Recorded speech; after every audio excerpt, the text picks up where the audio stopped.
Hi guys, this is Jude from EasyTex. In this video, I'll be showing you two possible ways to fix the error of missing MSVCP140.dll in Windows.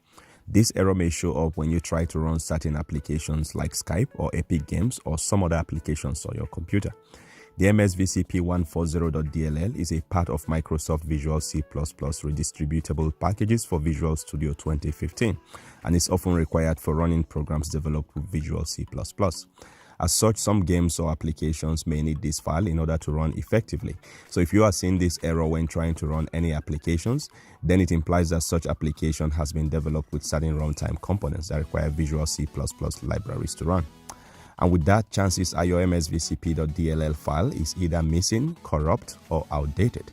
So let's go ahead and see how to get that fixed.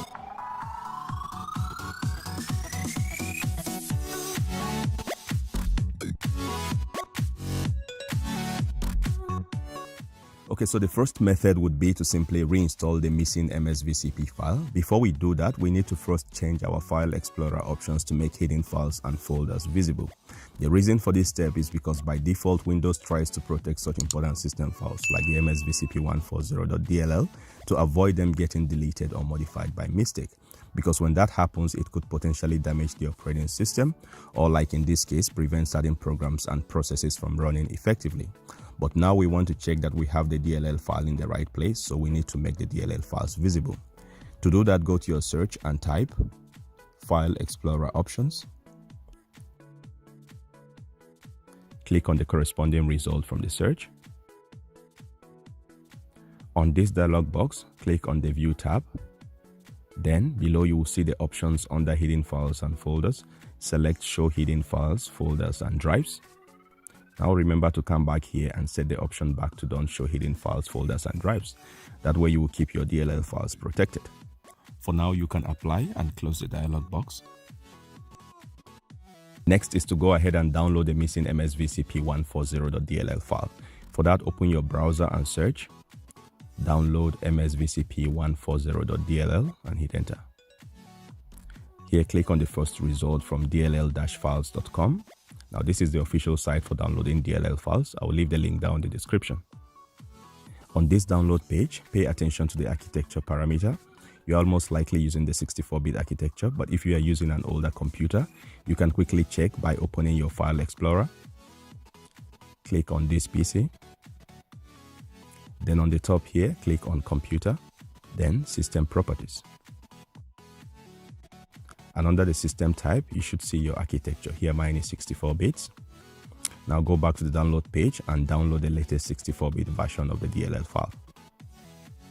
It's a light zipped folder. You can extract or just double click to open after downloading.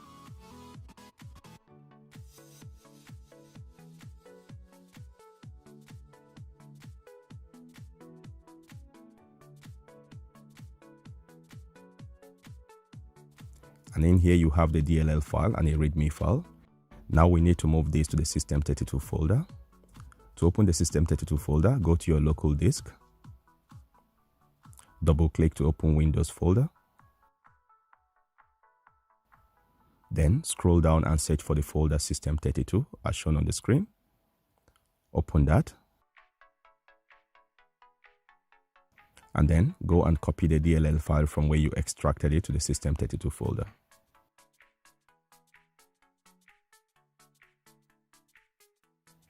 Hit continue on the admin permission dialog. Now, if you are doing this on a 32-bit architecture, then you need to copy the DLL file to the folder named syswow64 as shown on the screen. Afterwards, simply restart your computer and see if the problem has been resolved.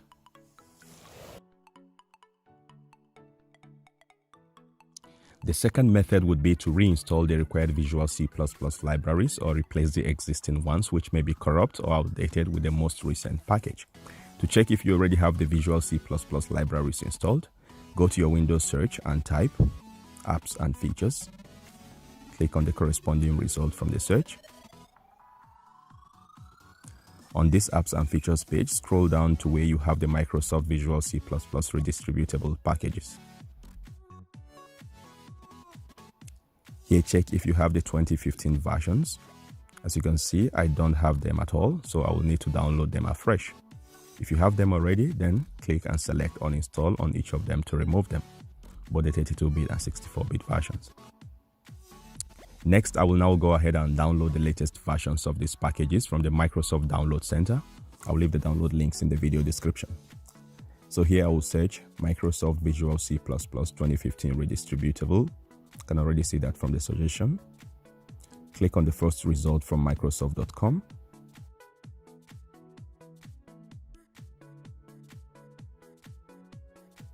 Here scroll down and select your preferred language and then hit download. On the page that follows, select both the 32-bit and 64-bit options and then hit next.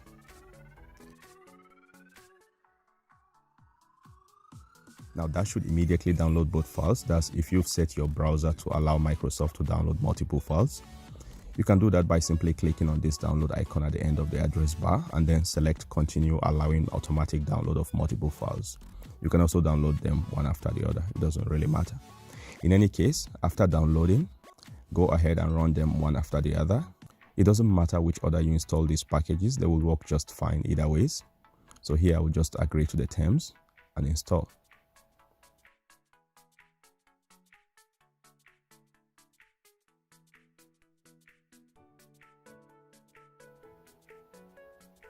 Then do the same for the second package.